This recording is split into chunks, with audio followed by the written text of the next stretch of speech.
Hi guys, in this video we're going to be filling out a vocab sheet so that we can be real familiar with some of the vocab that we're going to be talking about and using during the second half of Unit 1 here.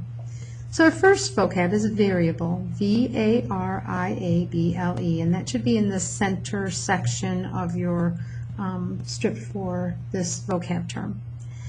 Examples of variables are X, Y, N, really any letter. We can use any letter to be a variable. These are ones that you'll very, very often see.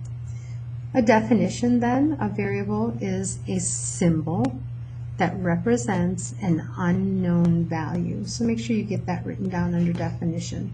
A symbol that represents an unknown value. So for instance, if we don't know how many popsicles Mary has, we might say she has P popsicles. Or if we don't know how many hours Matthew worked, we might say Matthew worked H hours. So again, it's a symbol or a letter that represents an unknown value. Non-examples, numbers. Numbers are not variables. Okay?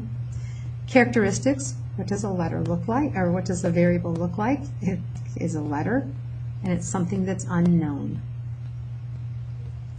All right, now you can stop the video as long as you need it so that you can get your vocab sheets filled out, but I'm going to go on to our next important vocab, and that is expression. An expression is really a simple definition of an expression is that it is a math problem with no equal sign. So it's numbers and symbols and operators grouped together to show the value of something without an equal sign, and that without an equal sign you really want to remember that an expression doesn't have an equal sign. So again, a math problem with no equal sign. And here are some examples over here.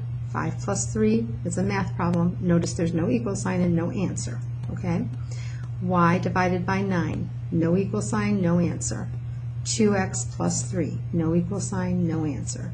So down here under characteristics, obviously we want to make sure there's no equal sign. And that's the hardest thing to remember. An expression doesn't have an equal sign. It has numbers, it has letters, it has operation symbols sometimes, but it doesn't have an equal sign.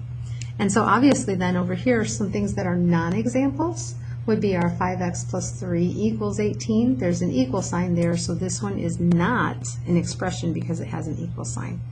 And then 5 plus 2 equals, even though there's no answer, just having an equal sign makes it not an expression.